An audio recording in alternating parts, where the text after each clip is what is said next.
आजमगढ़ जिले के कौड़िया गांव में जमीनी विवाद को लेकर दबंग पट्टीदारों ने लाठी डंडे व राड से मारपीट कर दंपत्ति को किया घायल, जिला अस्पताल में भर्ती। बता दें कि कप्तानगंज थाना क्षेत्र के कौड़िया गांव निवासी जयप्रकाश का अपने पट्टीदारों से जमीन को लेकर पुरानी रंजिश चल रही है। बीते शाम को जमीन के विवाद को लेकर पट्टीदारों से कहासुनी होने लगी। देखते ही देखते बात इतनी बढ़ी कि दबंग पट्टीदारों ने लाठी डंडे व राड से जयप्रकाश की पत्नी पर हमला कर मारने पीटने लगे। बीच बचाव करने पहुंचे जयप्रकाश को भी मार पीट कर घायल कर दिया। घटना में घायल पति पत्नी को स्थानीय लोगों की मदद से जिला अस्पताल में भर्ती कराया गया है, जहां उनका उपचार चल रहा है। चोट है, हमारे एक चाचा हैं, हमारी पूरी ज़मीन घर की कब्जा करके बैठे हैं। वहाँ पे मतलब हम लोग हिस्सा हैसियत मांगते हैं तो मारपीट करने लगते हैं। उनके दो लड़के हैं, रमेश और कमलेश। उनकी एक लड़की है रीमा। ये तीनों लोग मेरी वाइफ को मतलब बाल खींच के और ये दोनों लड़के इनके बहुत मारे हैं। सर पूरा मतलब सूज गया है, सब बाल उखाड़ के घसीटते हुए गर्दन मतलब पूरी सूज गई है। बेहोश हो जा रही है, हर 10-10 मिनट पे बेहोश हो जा रही हैं। वो लोहे का राड, लाठी, डंडा और जो बेंत वाला झाड़ू होता है उससे, और कुछ धारदार हथियार उनके कमर पीठ पे पूरा निशान पड़ा है। कहाँ मारे हैं? घर में घुस के मारे हैं ये लोग। घर में घुस के मारे हैं ये लोग। आजमगढ़ जिले के नैठी गांव में रहने वाले दंपत्ति की उत्तराखंड में चाकुओं से गोद कर निर्मम हत्या, एक घायल। बता दें कि मुबारकपुर थाना क्षेत्र के नैठी गांव निवासी संजय यादव उत्तराखंड राज्य के उधम सिंह नगर जिले के रुद्रपुर में रहकर प्राइवेट नौकरी करते थे। उनके साथ उनकी पत्नी सोनाली, 2 बच्चे तथा बुजुर्ग सास भी साथ में रहती थी। परिजनों से मिली जानकारी के अनुसार बीती देर रात अज्ञात हमलावर किसी तरह उनके आवास में घुस गए। हमलावरों ने कमरे में सो रहे संजय यादव और उनकी पत्नी सोनाली व सास को चाकू से प्रहार कर सभी को गंभीर रूप से घायल कर दिया। गुरुवार की सुबह पड़ोस के लोगों को घटना की जानकारी हुई तो वारदात की जानकारी पुलिस को दी गई।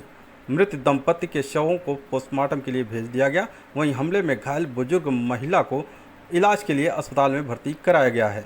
बताया जा रहा है मृतक दंपत्ति के दोनों बच्चों की दूसरे कमरे में सोए होने के कारण उनकी जान बच गई। फिलहाल इस घटना से पूरे गांव में कोहराम मचा हुआ है। आजमगढ़ जिले के बिंद्रा बाजार के पास अनियंत्रित बाइक पलटी। हादसे में बाइक सवार 2 लोग गंभीर रूप से घायल, जिला अस्पताल में भर्ती। बता दें कि गंभीरपुर थाना क्षेत्र के गौरा गांव निवासी 18 वर्षीय मिराज और 9 वर्षीय फैजान बाइक लेकर घर से बिंद्रा बाजार के लिए निकले थे। रास्ते में उनकी बाइक अनियंत्रित होकर सड़क पर कुछ दूर तक घिसटते हुए चली गई। इस हादसे में बाइक सवार मिराज व फैजान दोनों गंभीर रूप से घायल हो गए। स्थानीय लोगों की मदद से दोनों को जिला अस्पताल में भर्ती कराया गया है, जहां उनका उपचार चल रहा है। आजमगढ़ शहर के ई-रिक्शा चालकों ने अपनी समस्याओं को लेकर सांसद दिनेश लाल यादव निरहुआ के कार्यालय पहुंच सौंपा ज्ञापन, समस्या समाधान की मांग की। बता दें कि शहर क्षेत्र में चलने वाले सैकड़ों ई-रिक्शा चालक अपने अपने वाहनों को लेकर शहर क्षेत्र के भंवरनाथ स्थित आजमगढ़ सांसद दिनेश लाल यादव निरहुआ के कार्यालय पहुंचे। इस दौरान ई-रिक्शा चालकों ने अपनी समस्याओं के बाबत सांसद कार्यालय में सांसद के न रहने पर कार्यालय प्रतिनिधि को ज्ञापन सौंपा।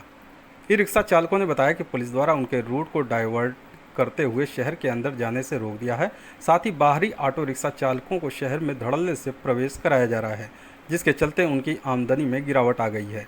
वे भुखमरी के शिकार हो रहे हैं। ई-रिक्शा चालकों ने बताया कि अब उतनी कमाई नहीं हो पा रही है कि जिससे वे अपने परिवार का भरण पोषण करने के साथ ही ऑटो मालिक को पारिश्रमिक दे सकें। ई-रिक्शा चालकों ने सांसद कार्यालय पर ज्ञापन सौंप मांग किया है कि उनकी समस्याओं का जल्द से जल्द समाधान कराया जाए।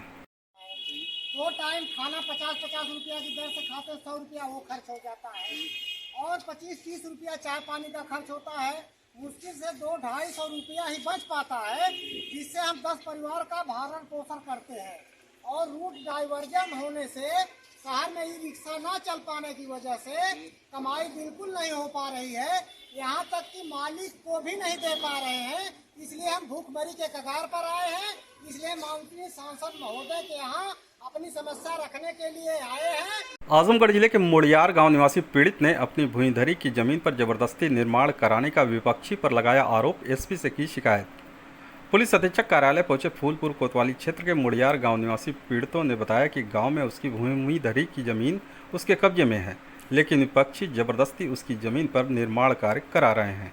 विरोध करने पर मारपीट करने के साथ जान माल की धमकी देते हैं। पीड़ित ने पुलिस अधीक्षक को शिकायती प्रार्थना पत्र देकर मांग किया है कि उसकी जमीन में हो रहे निर्माण कार्य को जल्द से जल्द रुकवाया जाए। यह हो कि जोन हो कि सोहन लाल जोन है कि वो हमारे ज़मीन में कब्जा करे थे, बहुत ज़्यादा बढ़ के बनावत हैं हमरे में। उनकर वहाँ भी नाम भी नहीं है, फिर भी बना रहे हैं। सर ये भयल कि सोहन लाल का वहाँ पर कुछ नहीं है। हमारी ज़मीन जवन सर पिलर खन्नत रहने, हम जाके वहाँ पिलर पर खड़ी भैली, हमारे सीना फात लगा के मैं ढकेल के फरुआ उठा लेने मारे खातिर, और उनका लड़का डंडा लेके आया, हमें कहा कि मार के बिछाए देवे। तब सर जवन हो कि इसलिए सर हम गरीब है, हमके थोड़ा लायक नहीं, हमारे पास कोई नहीं है, इसलिए हमारे सर ज़मीन एकदम से हड़प ली है। सबका रिपोर्ट रहल सर, यहाँ से थाना पर सुनवाइए ना कौनो। थाना पर रिपोर्ट गई, अथवा दरखास्त गई, वहाँ से ना कौनो सुनवाई। आजमगढ़ के दरखास्त गई, वहाँ ना कौनो सुनवाई। यहाँ से गई ने कहो ना परमिशन गई ने, उनहुक ना कौनो मानत बाटे, केहू के ना कुछ मानत हो सर, खाली कुल जवान हो बेईमानी से कुल पूरी ज़मीन हमार ले डाले। आजमगढ़ जिला महिला अस्पताल में विश्व स्तनपान सप्ताह के तहत विशेष कार्यशाला का हुआ आयोजन, दिए गए आवश्यक दिशा निर्देश। बता दें कि अपर मुख्य चिकित्सा अधिकारी डॉक्टर उमा शरण पांडे ने महिला अस्पताल में तैनात सभी स्टाफ, नर्स व वहां उपस्थित प्रसूता मरीजों को बताया कि स्तनपान बच्चे के लिए सर्वोत्तम आहार है। स्तनपान शिशु के मानसिक व शारीरिक विकास के लिए बहुत महत्वपूर्ण है। इससे शिशु डायरिया, निमोनिया, कुपोषण से बचा रहता है तथा रोग प्रतिरोधक क्षमता में वृद्धि होती है। 6 माह के ऊपर के बच्चे को मां के दूध के साथ ही ऊपरी आहार भी जरूर दें। इससे वह कमजोर व कुपोषण का शिकार होने से बचेगा और शिशु मृत्यु दर में कमी आएगी। डॉक्टर उमा शरण पांडे ने बताया कि विश्व स्तनपान सप्ताह इसलिए मनाया जाता है कि धात्री माताओं व गर्भवती को स्तनपान के लिए प्रेरित किया जा सके। उन्होंने बताया कि स्तनपान कराना माताओं के स्वास्थ्य के लिए भी जरूरी है। इससे स्तन कैंसर, गर्भाशय कैंसर तथा अंडाशय के कैंसर का खतरा कम हो जाता है। माँ का पहला पीला गाढ़ा दूध कोलोस्ट्रम नवजात के जीवन के लिए अमृत के समान होता है, जिसे बच्चे के जन्म के तुरंत बाद 1 घंटे के भीतर ही शुरू कर देना चाहिए। विश्व स्तनपान सप्ताह 1 अगस्त से 7 अगस्त के में मनाया जाता है। हर साल की भांति इस साल भी इसे मनाया जा रहा है पूरे जनपद में, और आज जिला महिला चिकित्सालय में इसकी शुरुआत की गई मेरे और CMS साहब के द्वारा। इसमें सारे लोग, नर्स मेंटर्स लोग उपस्थित थी, मैट्रन उपस्थित थी, SNCU की इंचार्ज सिस्टर उपस्थित थी और जितने भी कर्मचारीगण उपस्थित थे, और सभी ने इस मैसेज को सुना है, पढ़ा है। ये स्तनपान जितना अर्लीस्ट आवर में कराना चाहिए, फर्स्ट आवर में डिलीवरी के बाद स्तनपान कराना चाहिए, और 6 माह तक एक्सक्लूसिव केवल और केवल स्तनपान कराना चाहिए बच्चों को। इससे और स्तन भी, दोनों स्तनों का पान एक बच्चे में कराना ज़रूरी होता है। एक बार में हर 2 से 3 घंटे पे स्तनपान कराना चाहिए, और एक का दूध ख़त्म हो जाए तभी दूसरे स्तन को लगाना चाहिए बच्चे में। और स्तनपान के बहुत सारे फ़ायदे हैं, जो जिससे जैसे माँ में भी जो होता है कैंसर रोग से बचाव होता है। इसमें ब्रेस्ट कैंसर, गर्भाशय के कैंसर कम होते हैं। बच्चों में बहुत सारे बीमारी जैसे डायरिया, निमोनिया, कुपोषण आदि कम हो जाते हैं बच्चे। माँ के दूध वाले का वज़न का ग्रोथ अच्छा होता है, और उसमें बहुत सारी बीमारियां, प्रतिरोधक क्षमता आ जाती है, जिससे बहुत सारी बीमारी बाद में नहीं हो पाती है। ब्रेन का विकास अच्छा होता है, शारीरिक विकास अच्छा होता है, और इससे माँ और बच्चों में इमोशनल बॉन्डिंग भी बहुत अच्छा होता है। तो ये सारे फ़ायदे हैं। इस सारे फ़ायदे को हमको रूट लेवल तक ले जाना है, हर CHCs, PHCs पे, और यहाँ तक कि CHO का जो हेल्थ वेलनेस सेंटर पे इस बात को बताया जा रहा है। नर्स मेंटर्स के द्वारा ट्रेनिंग दी जा रही है कैसे स्तनपान कराना है, और इसको हम लोग पम्पलेट, बैनर, IC के द्वारा पूरे रूट लेवल पे आशा संगिनी और CHOs को बता रहे हैं, ताकि गांव के हर व्यक्ति के पास ये मैसेज जाए, हर महिला के पास ये मैसेज जाए कि माँ का स्तनपान अर्ली आवर में, फर्स्ट आवर में कराना है डिलीवरी के बाद, और उसे 6 महीना तक केवल और केवल स्तनपान कराना है। अगर माँ के दूध उसे मिलेगा तो उसका शारीरिक, मानसिक विकास होगा। ये मैसेज हमेशा देना, बीमारी ख़त्म होगी, बीमारी उसका ख़त्म होगा। पहला दूध भी बहुत इम्पॉर्टेंट होता है, कोलेस्ट्रम गाढ़ा पीला दूध होता है, जिसे पीने से बच्चों में बहुत सारी एंटीबायोटिक्स एंटीबॉडीज बन जाती है, जिससे प्रतिरोधक क्षमता का विकास होता है। आजमगढ़ जिले में अभियुक्त लोड़ा उर्फ समीर गैंग के 4 सदस्यों को आईआर गैंग के रूप में किया गया सूचीबद्ध। इस बात की जानकारी देते हुए एसपी अनुराग आर्य ने बताया कि अपर पुलिस महानिदेशक वाराणसी जोन श्रीराम कुमार द्वारा अभियुक्त लोड़ा उर्फ समीर निवासी कयार थाना सराय ख्वाजा जनपद जौनपुर, जो वर्तमान समय में जनपद आजमगढ़ व जौनपुर में एक संगठित गैंग बनाकर वह स्वयं गैंग का लीडर बनकर आर्थिक, भौतिक व दुनियावी लाभ के लिए डकैती, मारपीट करने जैसे अपराध कारित कर रहा है। इनकी गतिविधियों पर प्रभावी अंकुश लगाए जाने हेतु गैंग को जोन स्तर पर आईआर गैंग के तहत सूचीबद्ध किया गया है। इसका कोड नंबर IR 28 होगा। इस गैंग में आजमगढ़ जिले के दीदारगंज थाना क्षेत्र के भादो गांव निवासी शोएम उर्फ शमीम व शाहिद, बरदा थाना क्षेत्र के सैयद बहाउद्दीनपुर गांव निवासी संदीप यादव और रोशन उर्फ प्रिंस यादव शामिल हैं। आजमगढ़ जिला अस्पताल में चल रहे DNB यूनिट कोर्स का BHU के डॉक्टर ने किया निरीक्षण, दिया आवश्यक दिशा निर्देश। बता दें कि जिले के जिला अस्पताल में PGI की तर्ज पर लोगों को बेहतर इलाज के लिए DNB कोर्स की पढ़ाई के लिए अस्पताल को चयनित किया था, जिसके लिए गुरुवार को शासन के निर्देश पर निरीक्षण करने पहुंचे BHU कॉलेज के आर्थो डिपार्टमेंट के डॉक्टर अनिल कुमार राय ने निरीक्षण किया। निरीक्षण के दौरान डॉक्टर अनिल कुमार राय ने आर्थो डिपार्टमेंट से संबंधित सभी यूनिट का निरीक्षण किया। इस दौरान डॉक्टर अनिल कुमार राय ने CT scan, blood bank, trauma centre, x ray, ortho ward, pathology के कमरों में जाकर वहां की व्यवस्थाओं को जायजा लिया।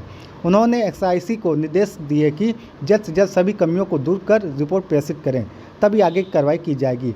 हालांकि कोर्स के लिए शासन स्तर से 4 डॉक्टर नामित हैं। डॉक्टर VK श्रीवास्तव नोडल अधिकारी, डॉक्टर सतीश कनौजिया सर्जन विभाग, डॉक्टर LJ यादव मेडिसिन और डॉक्टर PV प्रसाद को ऑर्थोपेडिक्स की जिम्मेदारी सौंपी गई है।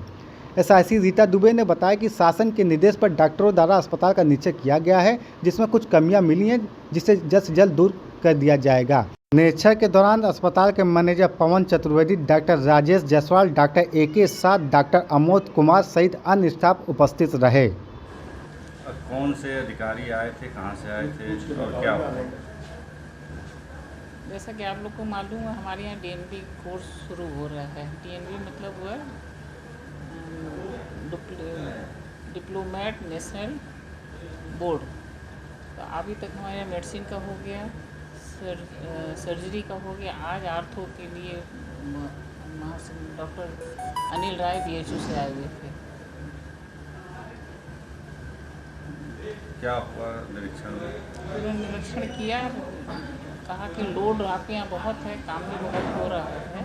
अगर हमारे यहाँ और डॉक्टर मिल जाए तो और अच्छा यहाँ से परफॉर्मेंस हो सकता है। क्या कहा उन्होंने? उन्होंने कहा कि यहाँ पर लोड बहुत है, OPD बहुत है, ऑपरेशन भी काफ़ी अच्छे हो रहे हैं, 500-600 ऑपरेशन पर मंथ हो जा रहा है। तो उस हिसाब से यहाँ पे अच्छा लोड, अगर यहाँ पे और डॉक्टर मिल जाएंगे तो और अच्छा जनपद के लिए और भी अच्छा रहेगा। आजमगढ़ जिले के निबी गांव के पास बाइक में साड़ टकराया। हादसे में बाइक सवार युवक गंभीर रूप से घायल, जिला अस्पताल में भर्ती। बता दें कि मुबारकपुर थाना क्षेत्र के फकरुद्दीनपुर गांव निवासी 27 वर्षीय बीरू 2 अगस्त को बाइक से माहौल किसी कार्य के लिए गया था। देर रात बीरू घर वापस लौट रहा था। अभी वह निबी गांव के पास पहुंचा ही था कि अचानक उसके बाइक के सामने साड़ आ गया। बाइक से साड़ की टक्कर में बीरू बाइक सहित अनियंत्रित होकर पलट गया। हादसे में बीरू गंभीर रूप से घायल हो गया। सूचना पर पहुंची पुलिस ने उसे उपचार के लिए जिला अस्पताल में भर्ती कराया है, जहां उसकी हालत गंभीर बनी हुई है। आजमगढ़ डाक बंगले में पुरानी पेंशन संयुक्त मोर्चा की हुई बैठक। आगामी 7 अगस्त को शंखनाद रैली के लिए भरी हुंकार। बता दें कि पुरानी पेंशन बहाली की मांग को लेकर काफ़ी समय से कर्मचारी अधिकारी आंदोलनरत हैं। इसी कड़ी में पुरानी पेंशन संयुक्त मोर्चा के प्रदेश अध्यक्ष क्रांति सिंह के नेतृत्व में विभिन्न संगठनों के पदाधिकारी व सदस्यों के साथ डाक बंगले में बैठक का आयोजन किया गया। बैठक में प्रदेश अध्यक्ष क्रांति सिंह ने हुंकार भरते हुए कहा कि 7 अगस्त को जिले के DAV कॉलेज में शंखनाद रैली होगा, जहां सभी पुरानी पेंशन बहाली की मांग कर रहे सभी संगठनों के लोग इकट्ठा होकर विशाल जुलूस निकालेंगे और जिला प्रशासन को ज्ञापन सौंपेंगे। उन्होंने कहा कि सरकार ने हमारे बुढ़ापे की सहारे को छीन लिया है। पुरानी पेंशन हमारा अधिकार है और हम इसे लेकर ही दम लेंगे। इसके लिए चाहे कितना भी बड़ा आंदोलन करना पड़े।